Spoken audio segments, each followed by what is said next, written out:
Hello everyone.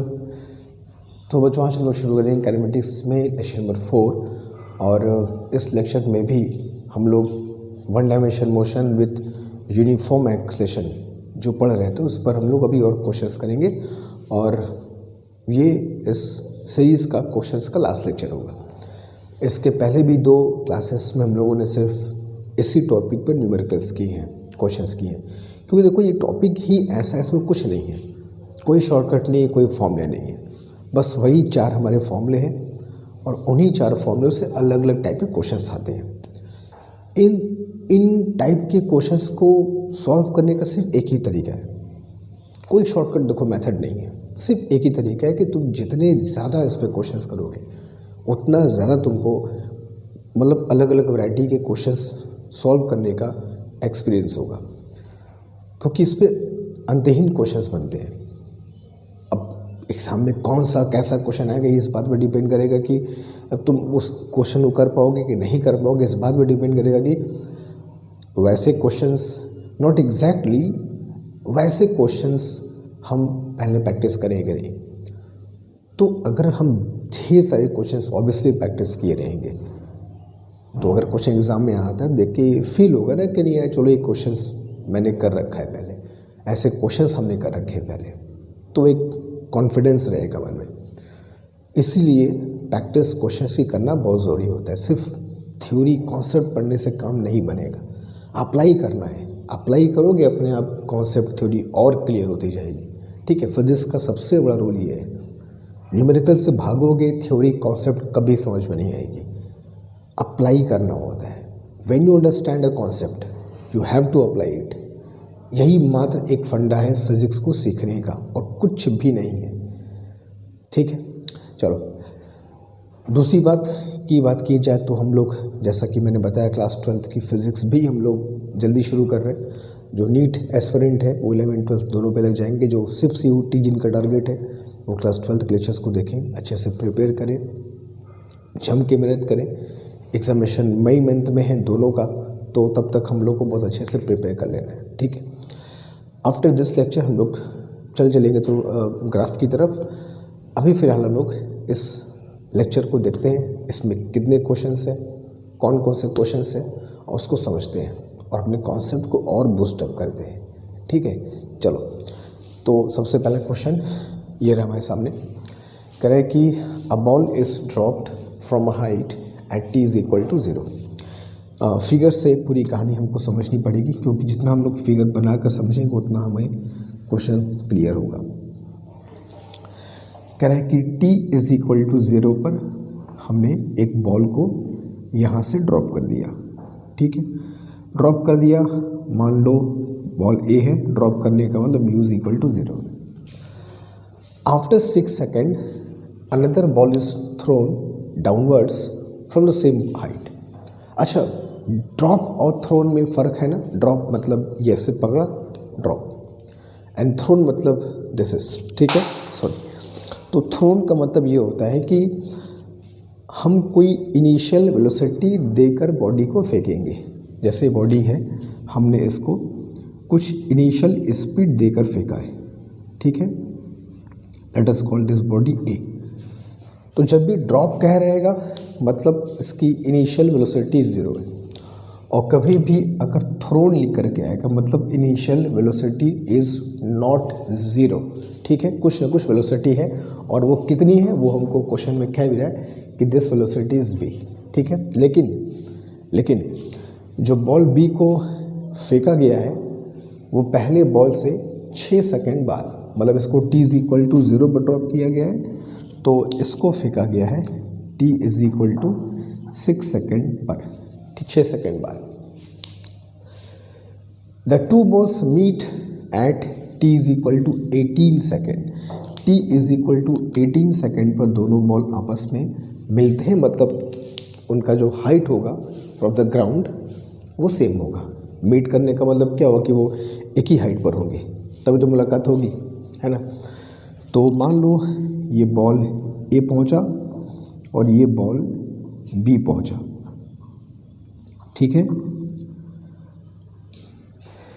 18 second बाद ऐसा हुआ है, 18 सेकंड पहली बॉल को ड्रॉप करने के बाद, यानी कि पहली बॉल ने पूरा 18 सेकंड चला होगा, मगर दूसरी बॉल ने केवल 12 सेकंड चला होगा। क्यों? क्योंकि दूसरी बॉल को 6 सेकंड बाद हमने फेंका, तो 6 सेकंड बाद फेंकोगे तो जो ये 18 सेकंड में कवर किया वो ये 12 सेकंड में पहुंच जाएगा। सिंपल सी बात है, ठीक है। तो t is equal to 18 second पर ए और बी की हाइट सेम है, तभी वापस से मिलेंगे। क्लियर?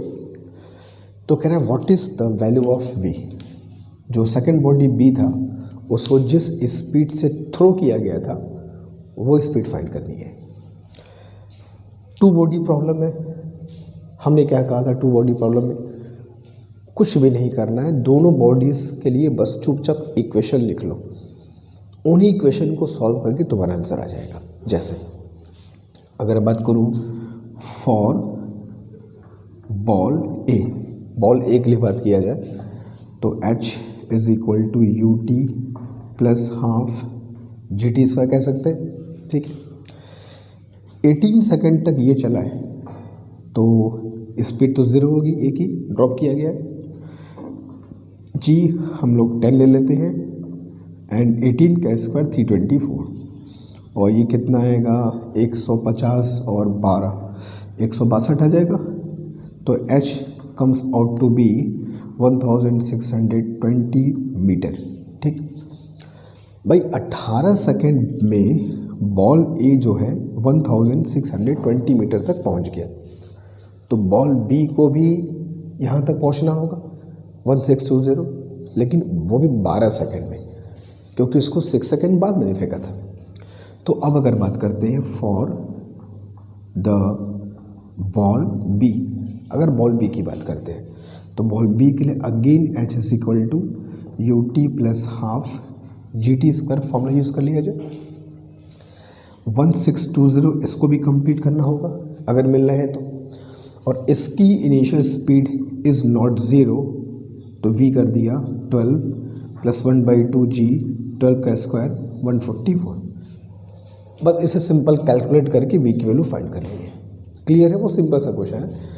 तो 1620 comes out to be 12v plus plus plus 720, तो 72 इंटू 10 करोगे 720, तो 900 इज इक्वल टू 12v, तो देयरफॉर v इज 900 बाई 12, 8 जा 12 7 जा 84 एंड 60, 12 5 जा 60, 75, ठीक है। तो 75 मीटर पर सेकेंड उस बॉल बी की इनिशियल वेलोसिटी होगी जिससे उस बॉल को हमने क्या किया, थ्रो किया था, ताकि वो ए के साथ पहुंच जाए, ठीक है।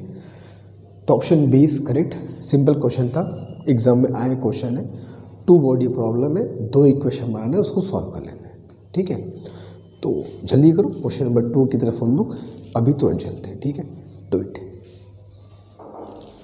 क्वेश्चन नंबर 2 क्या कर रहा है? क्वेश्चन नंबर 2 में वेलोसिटी और एक्सेलेरेशन को वेक्टर फॉर्म में लिया गया है, ठीक है।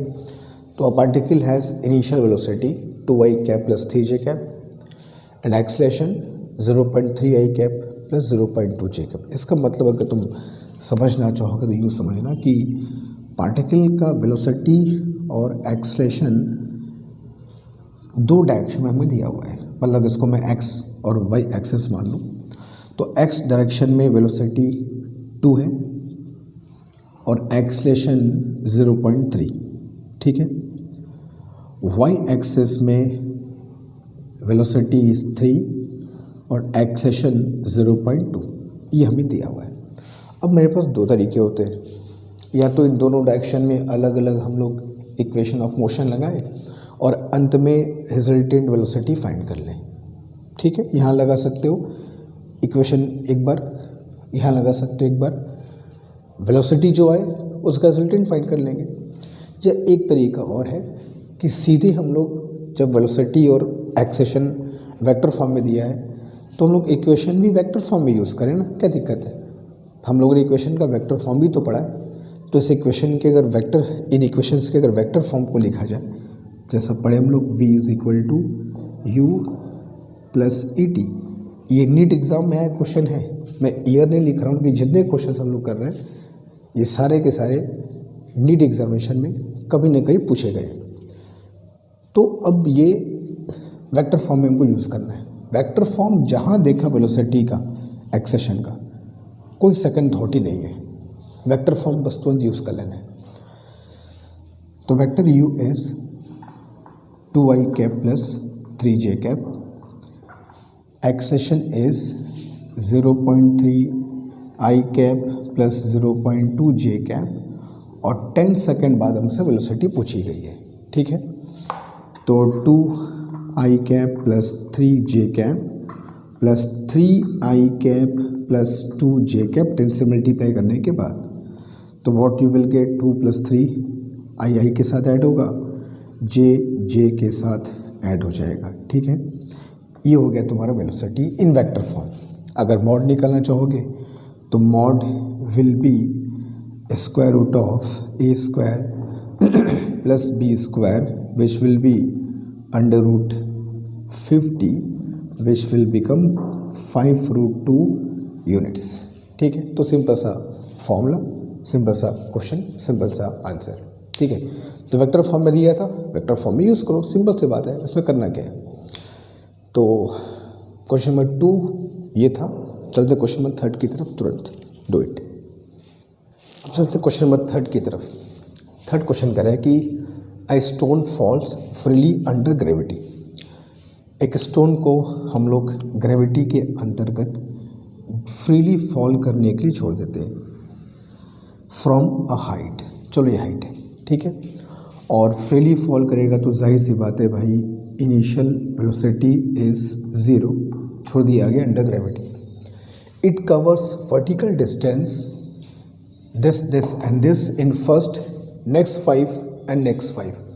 पूरे 15 सेकेंड को 5-5 सेकेंड के 3 स्लॉट में तोड़ दे रहा है और कह रहा है कि पहले 5 सेकेंड में h1 डिस्टेंस चलता है, दूसरे 5 सेकेंड में h2 और तीसरे 5 सेकेंड में h3।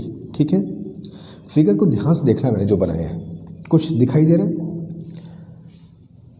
हर अगले सेकंड में हम जानते हैं बॉडी फास्ट हो जाती है, जबकि बॉडी अंडर ग्रेविटी गिरती है तो हर नेक्स्ट सेकंड में उसकी स्पीड क्या होती है, बढ़ती है, बता चुका हूँ पहले। और इसकी वजह से हर अगले सेकंड में वो ज़्यादा डिस्टेंस कवर करता है। तो पहला ऑप्शन कैसे हो सकता है? क्या ये पॉसिबल है कि इस वाले 5 सेकंड में उतना ही चलेगा जितना पहले वाले 5 सेकंड में चलेगा? नॉनसेंस है। इस वाले 5 सेकंड में बॉडी विल मूव फास्टर, तो हाइट डिस्टेंस ज़्यादा कवर करेगा। तो ये जो मैंने बनाया है इंक्रीजिंग ऑर्डर में ऐसा ही होगा, थोड़ा कम और ज़्यादा और ज़्यादा, तो इक्वल तो नहीं होने वाला। पहला ऑप्शन तो बिल्कुल भी गलत है, देख ले, इससे शायद आ जाए। दूसरा ऑप्शन तो और भी घटिया है, h1 is equal to 2h2, मतलब यहाँ पे ज़्यादा चल रहा है, यहाँ पे कम चल रहा है, ऐसा कैसे पॉसिबल है? h1 h2 का 2 गुना है, मतलब यहाँ चलेगा कम, यहाँ चलेगा ज़्यादा, ऐसा पॉसिबल नहीं है। n is equal to 3h3 बोल रहा है, मतलब इसका 3 गुना यहाँ कवर करेगा। हाउ इज इट पॉसिबल, है ना? तो ये तो बहुत ही नॉनसेंस ऑप्शन है, ये ऑप्शन भी गलत हो गया। तीसरे ऑप्शन में कुछ दम है, h1 इज h2/3, h1 की वैल्यू कम होगी h2 से, is equal to h3/5, possibility है, हो सकता है। चौथा ऑप्शन भी पॉसिबिलिटी है, h2 बड़ा है, h3 भी बड़ा है। तो चौथे पाँचवें ऑप्शन, चौथे पाँचवें बोल रहा हूँ, तीसरे चौथे ऑप्शन में बात फंसेगी। अगर एक और ऑप्शन हमको मिल गया होता कुछ इस प्रकार वाला, तो हमें सॉल्व करने का झंझट खत्म हो गया होता, आंसर तो मिल जाता। ठीक है, चलो ये तो कन्फर्म है कि अब 50-50 ऑप्शन तो नहीं है KBC की तरह हमारे पास कि इन दोनों में चेक कर ले और है, सॉल्व तो करना पड़ेगा। अगर कभी कभी मिल जाता है, कभी कभी ऐसी चीज़ें मिल जाती हैं कि जो चीज़ ऑप्शंस दे करके सॉल्व हो जाती है, एलिमिनेशन इसको बोलते हैं। ये नहीं हो सकता, ये नहीं हो सकता, ये नहीं हो सकता, इसलिए ये आंसर होगा, दैट इज़ कॉल्ड एलिमिनेशन। ठीक है, कोई दिक्कत नहीं है। चलो इसको सॉल्व कैसे करते हैं, हमें चेक करना होगा कि पूरे 15 सेकंड की जर्नी है, पहले 15 सेकंड का डिस्टेंस निकाल लो, फिर 10 सेकंड का निकाल लो, फिर माइनस कर दें तो 5 सेकंड का आ जाएगा। तो अगर मैं निकालूँ फॉर 15 सेकंड्स तो h is equal to u t plus half g t square 225 आ जाएगा, है ना। तो ये कितना हो जाएगा 5 एंड यू विल गेट 5 5 जा 25, 5 2 जा 12, 2 5 2 जा 10 एंड 11 25 मीटर, ठीक है। 1125 मीटर आएगा। अगर मैं पूरे 15 सेकेंड की बात करूँ तो फॉर 10 सेकेंड की बात कर लूँ ना, क्या दिक्कत है। It is called h dash. तो u t plus half g t square is 100, तो कितना आएगा 500 मीटर, ठीक। फॉर 5 सेकेंड, शुरू का 5 second, it is called H double dash you t plus half g t square 25, तो कितना आ गया 125, ठीक। तो ये पूरा हाइट जो कवर किया वो है 1125, ठीक है। 10 सेकंड में जो कवर किया वो है तुम्हारा 500 मीटर और 5 सेकंड में जो कवर किया वो है तुम्हारा 125। तो कैसे निकालोगे? हमको अगर निकालना हो कि H3 कितने हैं, तो H3 निकालने के लिए 1125 में से मैं ये 500 माइनस कर दूँ, तो जो H3 की वैल्यू आएगी 1125 माइनस 5 निकालोगे तो कितना आएगा 625 मीटर, ठीक है। और इस 500 में से अगर मैं 125 माइनस कर दूँ तो यहाँ जो आएगा वो आएगा तुम्हारा 375 मीटर, ठीक है। तो H1 की वैल्यू फर्स्ट 5 सेकेंड में ऐसे लिख दूँ मैं, फर्स्ट 5 सेकेंड में H1 दैट इज़ कितना आएगा 125 मीटर। अगले 5 सेकेंड में H2 जो आएगा वो आएगा तुम्हारा 375 मीटर और अगले 5 सेकेंड में जो H3 है वो आएगा तुम्हारा 625 मीटर, ठीक। अब इनमें रिलेशन खोज लो क्या। H2 is equal to 3H1 है कि नहीं, H2 is equal to 3H1 बिल्कुल है, and H3 is equal to 3H2, H3 is equal to 3H2 ये नहीं है। H3 is equal to 5H1 ज़रूर है, H3 is equal to 5H1 ज़रूर है, तो third option is your correct, ठीक है। तो सिंपल सा क्वेश्चन था, कुछ करना नहीं है। पहले 5 सेकंड, अगले 5 सेकंड और अगले 5 सेकंड में तुमसे डिस्टेंस का रेशियो पूछा गया, रिलेशन पूछा गया था। तो पहले पूरे अलग अलग 5 सेकंड का डिस्टेंस निकाल लो, चेक करो रिलेशन क्या होगा, ठीक है। तो जल्दी करो, क्वेश्चन 4th की तरफ तुरंत अभी चलते हैं, डू इट। अब चलते हैं क्वेश्चन 4th की तरफ। 4th क्वेश्चन कह रहा है कि the velocity of a particle moving with constant acceleration at time t not is 10। सुनो, एक पार्टिकल है जो कांस्टेंट एक्सेलरेशन से ट्रैवल कर रहा है। यहाँ पर कोई टाइम लिया गया, लेट अस सपोज कोई पर्टिकुलर टाइम की वैल्यू गिवन नहीं है, कोई पर्टिकुलर टाइम है टी नॉट। स्टार्ट कब से किया क्या है कुछ नहीं पता, एक कोई समय है टी नॉट। उस टी नॉट एग्ज़ाम में क्वेश्चन है, नीट एग्ज़ाम में पूछा क्वेश्चन नहीं है। टी नॉट पर उसकी जो वेलोसिटी है वो है 10 मीटर पर second. At time t naught velocity is this much. After 5 second of that instant, इसके 5 सेकेंड बाद the velocity of the particle is 20, ठीक। मतलब t is equal to 5 second पर पार्टिकल की वेलोसिटी कितनी हो गई 20। अब ये बताओ 5 सेकेंड में 10 से बढ़कर 20 हो गया, तो इतना तो कन्फर्म है कि प्रति सेकेंड 2 मीटर पर सेकेंड का इंक्रीमेंट हो रहा है, तभी तो 5 सेकेंड में 10 की बढ़ोतरी हो गई। इतना तो हम लोग समझ सकते हैं यार, हर जगह फॉर्मूले की ज़रूरत थोड़ी पड़ेगी, कॉमन सेंस लगाना है।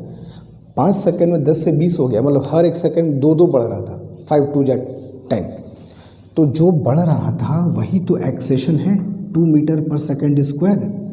तो इस चीज़ को देख करके हम इस चीज़ को तुरंत समझ सकते हैं, जिस रेट से वेलोसिटी बढ़ती है वही तो एक्सेलेरेशन होता है। तो किस रेट से बढ़ रही है, प्रति सेकेंड 2, तो प्रति सेकेंड 2 मीटर पर सेकेंड, वही तो एक्सेलेरेशन है।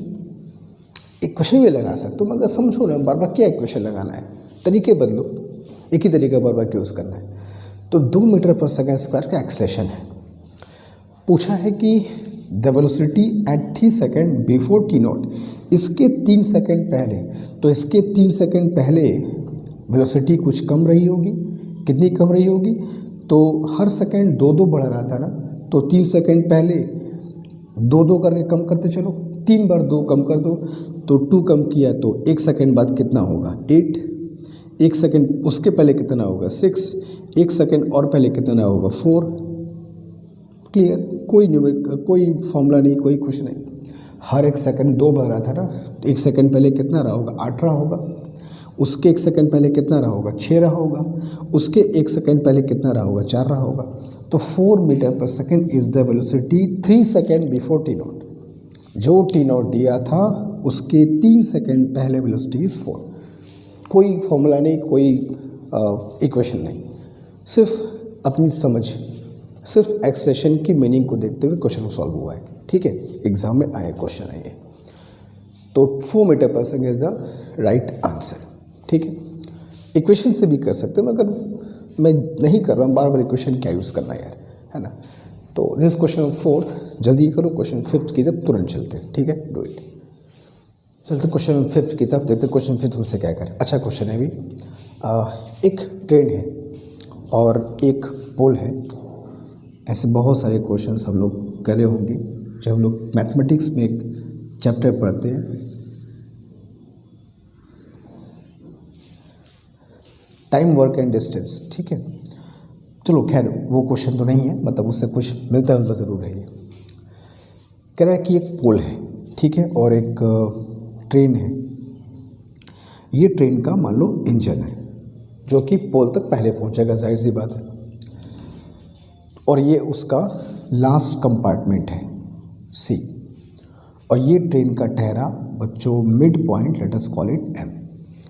The engine of a train passes an electric pole with velocity u।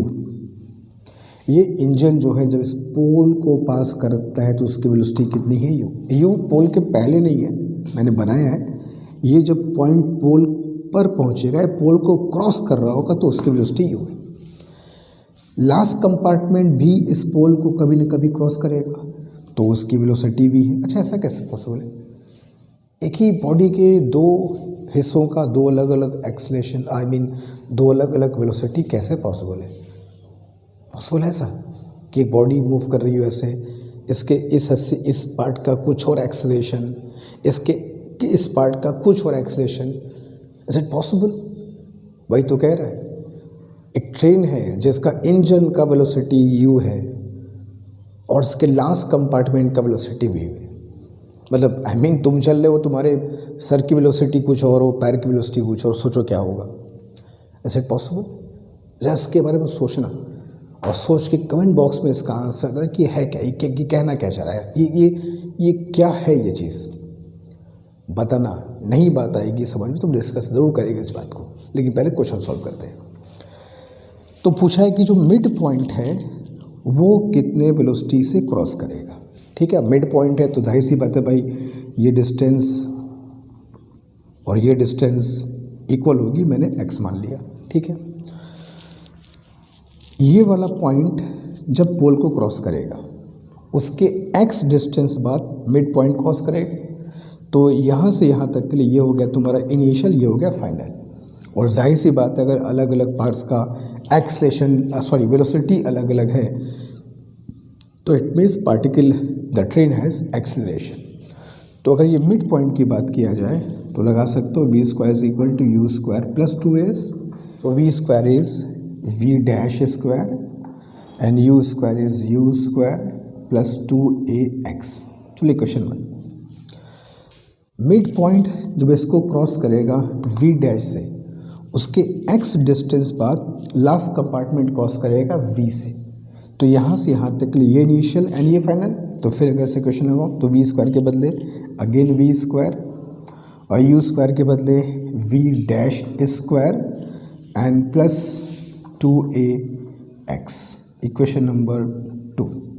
अगर मैं दोनों को माइनस कर दूँ, माइनस माइनस माइनस, तो what you will get is this, cut जाएगा, and v dash square minus v square is equal to u square minus v dash square. v dash को यहाँ कर लो तो maths maths plus 2v dash square is equal to u square plus v square.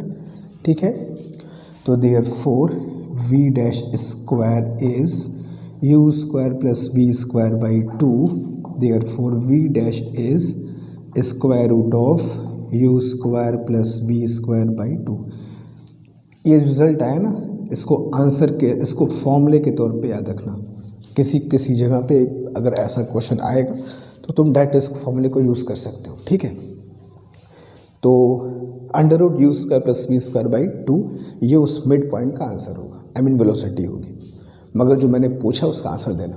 किस it possible, कैसे possible है कि body के दो अलग अलग हिस्सों का दो अलग अलग वेलोसिटी हो? कब किस कंडीशन में ऐसा पॉसिबल हो सकता है? इसका मतलब क्या होता है ना? सोचना, बताना, फिर मुझको उसका आंसर बताओ कमेंट बॉक्स में, फिर मैं तुमको इसका भी आंसर बताऊंगा कि है क्या एक्चुअली में ये। तो दिस क्वेश्चन में 5th, चलते हैं क्वेश्चन 6 की तरफ, जल्दी कर लो इसको। Now let us move question number 6 basic question है, 2 बॉडी प्रॉब्लम है, मगर जो तरीका बताया उसी को अप्लाई करना है। A stone is dropped from a height h, एक हाइट h दिया है जहाँ से किसी स्टोन को, पत्थर को हमने ड्रॉप किया है, ठीक है। चलो थोड़ा सा और ऊपर, या चलो ठीक है, कोई दिक्कत नहीं है। h हाइट से एक स्टोन को मैंने ड्रॉप किया, ठीक है। मतलब इस स्टोन को हम लोग ए कहकर पुकारते हैं, h इसकी हाइट है। एट द सेम टाइम दूसरी स्टोन b को मैंने ऊपर की तरफ फेंका, कितने स्पीड से फिलहाल नहीं पता। और ये जो स्टोन b है ये 4h तक जाने के काबिल है, ये 4h हाइट तक जा सकता है। तो पूछा है कि जाहिर सी बात, और दोनों को सेम टाइम हमने स्टार्ट करवाया, तो ए ऊपर से गिर रहा है, बी नीचे से आ रहा है, तो कभी ना कभी वो एक दूसरे को क्रॉस करेंगे, मिलेंगे, है ना, यूँ कुछ ऐसे घटना घटेगी। तो कितने समय बाद ऐसा होगा? सबसे पहले हमको निकालना होगा कि जो बी है उसकी इनिशियल स्पीड कितनी है, उसकी इनिशियल स्पीड कितनी थी ताकि 4h तक पहुंच गया। तो तुरंत इसके लिए v square is equal to u square minus 2gh लगा दो। हाईएस्ट पॉइंट पर इसकी स्पीड 0 हो जाएगी, यू स्क्वायर फाइंड करना है, 2gh के बदले क्या लगाओगे 4h, क्योंकि 4h तक पहुंच पा रहा है वो। तो 8gh is equal to u square, तो u becomes square root of 8gh, ठीक। रूट 8gh उसकी इनिशियल वेलोसिटी रही होगी b की। अब पूछा है कि वो कहाँ एक दूसरे को क्रॉस करेंगे, तो मान लिया वो यहाँ पे एक दूसरे को क्रॉस करते हैं, और इसने जो डिस्टेंस ट्रेवल करी है वो है, मान लो let us call h dash. तो b कितना डिस्टेंस कवर किया होगा?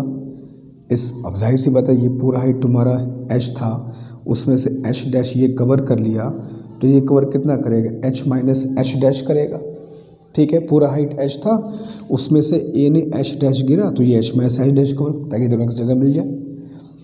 तो अब मैं अप्लाई करूं फॉर बॉडी a। अगर बॉडी a पे अप्लाई करूं मैं, तो बॉडी a के लिए h dash is equal to u t plus half g t square. इसको ड्रॉप किया गया तो यू उसका 0 हो जाएगा। एंड फॉर बॉडी b, अगर मैं बॉडी b या स्टोन b की बात करूं जिसको ऊपर फेंक रहे हो, तो फॉर्मूला जो लगाओगे वो ये लगाओगे, h is equal to u t minus half g t square, ऊपर जा रहा है। h कितना कवर किया? Body b h minus h dash cover किया।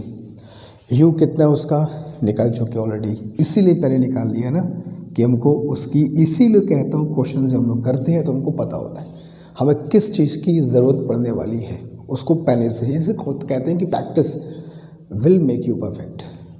एक दिन नहीं, मगर एक दिन ज़रूर होगा, टाइम लगेगा, patience is the key. Consistency बना करके प्रैक्टिस करते चलो, सब कुछ होता जाएगा। Into T minus half g t square, ठीक। अब अगर मैं h डैश की value half g t square यहाँ पुट कर दूँ तो हमारा काम हो जाएगा। तो h माइनस पुट कर दूँ h डैश की value half g t square is equal to 8gh root में t minus half g t square. तो minus half g t square minus half g t square तो cancelled हो गया। तो you got h is equal to under root 8gh into t. तो therefore t will be h by square root of 8gh। अब इसको अगर मैं ऐसे बोलूँ, ये ऑप्शन दिख रहा है, इसको ऐसे कह सकते हैं h square by 8gh, h से एक पावर कैंसिल, तो what you will get is square root of h by 8g। तो h by 8g is your right answer. ठीक है, फाइन। तो इस तरीके से हम लोग फाइंड कर सकते हैं टू बॉडी प्रॉब्लम को। करना कुछ नहीं है, जो दो बॉडी तुमको दिए हैं उनको देखो, उनका मोशन कैसे हो रहा है। जनरली ऐसे क्वेश्चन में मीटिंग पॉइंट या मीटिंग पोजीशन ही पूछा जाता है। दोनों के लिए क्वेश्चन बनाओ, अपने आप कुछ ना कुछ ऐसा होगा कि सॉल्व हो जाएगा। ठीक, कभी कभी ऐसा करने पर टाइम कॉन्टी क्वेश्चन भी बन जाता है, तो उसको सॉल्व करें, कोई दिक्कत नहीं है। ठीक है, तो चलिए क्वेश्चन 7 की जब तुरंत बढ़ते हैं हम लोग तो इट। तो अब चलते क्वेश्चन नंबर 7 की तरफ। क्वेश्चन नंबर 7 भी थोड़ा थोड़ा इसके पहले जो क्वेश्चन किए थे उससे मिलता जुलता है। 3 किलोग्राम मास की एक बॉडी है, बॉडी है मास 3 किलोग्राम, अच्छी बात है। And moves under the force, उस पर एक फोर्स लगाया गया 4i cap plus 8j cap plus 10k cap. If the particle stars from rest, important word है ये, एंड वॉज एट ओरिजिन, मतलब कहने का ये है कि particle t is equal to 0 पर उसकी वेलोसिटी 0 थी और वो ओरिजिन से स्टार्ट करता था। ठीक है, तो इट्स न्यू कोऑर्डिनेट, इसका जो न्यू कोऑर्डिनेट होगा at t is equal to 3 second, वो पूछा गया, पोजीशन पूछी गई कि भाई वो particle t is equal to 3 second पर किस पोजीशन पर होगा, उसके पोजीशन के कोऑर्डिनेट्स क्या होंगे। ठीक है, सिंपल सी बात है, मतलब पोजीशन फाइंड करना है। फोर्स दिया है, मास दिया है, तो अगर हम लोग उसका एक्सलेशन फाइंड करना चाहें, a इज इक्वल टू, चूँकि वेक्टर फॉर्म में है, f बाई एम कर दिया, f is 4i cap plus 8j cap plus 10k cap divided by 3। ठीक, हमसे पूछा गया उसका पोजीशन, वेक्टर फॉर्म में दिया है, वेक्टर फॉर्म लगाते हैं हम लोग, हाफ ए टी स्क्वायर। ठीक, तो u इज, u कितना है भाई, u is initial velocity is 0, काम खत्म, प्लस 1/2a फाइंड कर चुके हो, 4i cap plus 8j cap plus 10k cap by 3 into 3 का स्क्वायर, टी स्क्वायर 3 का स्क्वायर इज 9, तो 3 थे जा कितना हो गया 9, एंड 2 से काट दिया तो ये कितना हो जाएगा 2i cap plus 4j cap plus 5k cap into 3 भी है, तो 6i cap plus 12j cap plus 15k cap. तो इसका न्यू कोऑर्डिनेट क्या होगा 6, 12, 15। तो 6, 12, 15 is the new coordinate of the particle after t is equal to 3 second, अगर वो ओरिजिन से शुरू करता है तो। ठीक है, तो जल्दी करो, क्वेश्चन नंबर 8 की तरफ तुरंत चलते हैं। ओके, तो अब चलते क्वेश्चन नंबर 8 की तरफ, देखते हैं क्वेश्चन नंबर 8 करा है। क्वेश्चन नंबर 8 करा है कि एक रॉकेट वाले क्वेश्चन भी देखो कैसे करते हैं। और rocket is fired vertically from the ground. ठीक है, ग्राउंड से रॉकेट को ऊपर की तरफ हम लोग फायर करते हैं। ठीक है, कुछ ऐसे रॉकेट प्रोपल्शन पूरा कहानी हम लोग लॉज ऑफ मोशन में पढ़ेंगे। अभी क्या कह रहे हैं, काइनेमेटिक्स में उसकी बात करते हैं। एक रॉकेट को ऊपर की तरफ फायर किया गया विथ वेलोसिटी, वैसे ये लग रहा है कि दीवारी वाला रॉकेट है ना, लेकिन चलो क्वेश्चन सॉल्व कर रहा है। u is equal to, starting with rest ही होगा यार, है ना, विथ कांस्टेंट एक्सेलेरेशन 10 मीटर पर सेकेंड स्क्वायर, कांस्टेंट एक्सेलेरेशन ऊपर की तरफ है। After 30 second the fuel is finished, हो गया काम तमाम। 30 सेकेंड के बाद उसका जो फ्यूल था, ईंधन था, वो ख़त्म हो गया, मगर 30 सेकेंड बाद, 30 सेकेंड तक ये एक्सेलेरेशन था। अच्छा, 10 मीटर पर सेकेंड स्क्वायर का मतलब क्या होता है? हर 1 सेकेंड में वेलोसिटी में 10 का इजाफा होगा। चलो इक्वेशन से सॉल्व कर लेते हैं। तो t is equal to 30 second पर इसका फ्यूल ख़त्म हो गया, तो फ्यूल ख़त्म होने तक इसकी वेलोसिटी कुछ ना कुछ बढ़ गई होगी। तो at t is equal to 30 second पर बात करते हैं। v is equal to u plus 80, u is 0, a is 10, t is 30। तो you got v is equal to 300 metre पर सेकेंड। तो जब उसका फ्यूल ख़त्म हुआ होगा तो उसकी जो वेलोसिटी थी वो थी बेटा 300 मीटर पर सेकेंड। अब यहाँ पर पे फ्यूल ख़त्म हो गया। फ्यूल ख़त्म होने का मतलब ये होगा कि उस पर एक्सलेशन जो था वो ख़त्म हो गया, जो फोर्स मिल रहा था, थ्रस्ट मिल रहा था, वो ख़त्म हो गया।